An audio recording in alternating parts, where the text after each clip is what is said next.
Hello mga bay, magandang hapon.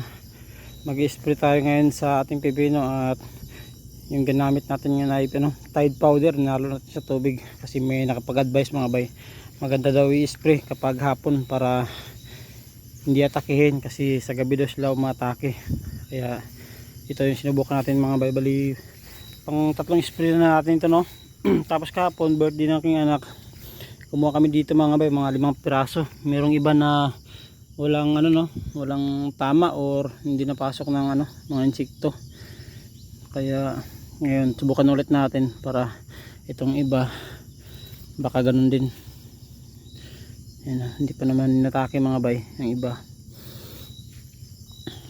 Kaya subukan natin. Every 2 days tayo nag-i-spray mga bay, no. Yan ito. Hindi pa inatake. Yan ito. Medyo malaki na, no. Pwede nang harvestin to siguro bukas. Yan, or sunod na araw. Yan na. Mga hindi pa inatake.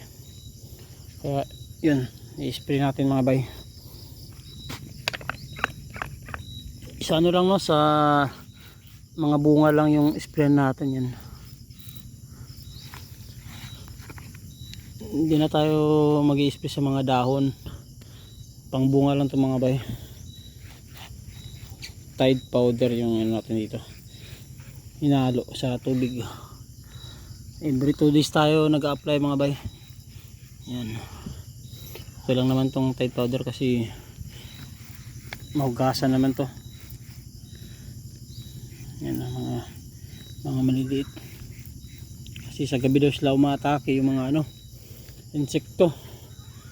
Kaya ngayon hapon nag-i-spray tayo para mamaya hindi sila makatake kasi may amoy na Tide yung natin pipino. Yan o.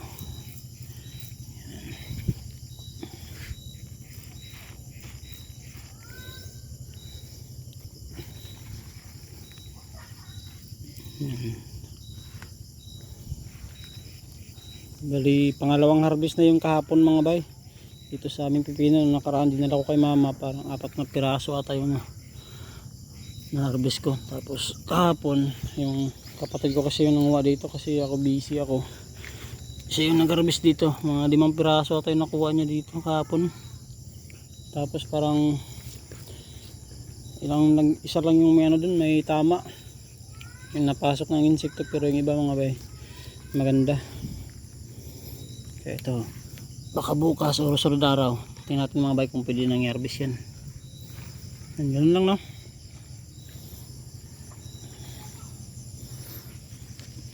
Wala naman ang iba,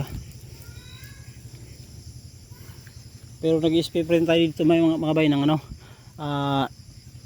insecticide talaga sa dahon para walang mga dumapo na insekto dito. Itong Tide natin ngayon sa lang, pang bunga lang ito mga bay. At yun lang mga bay, no. Maraming salamat sa panonood.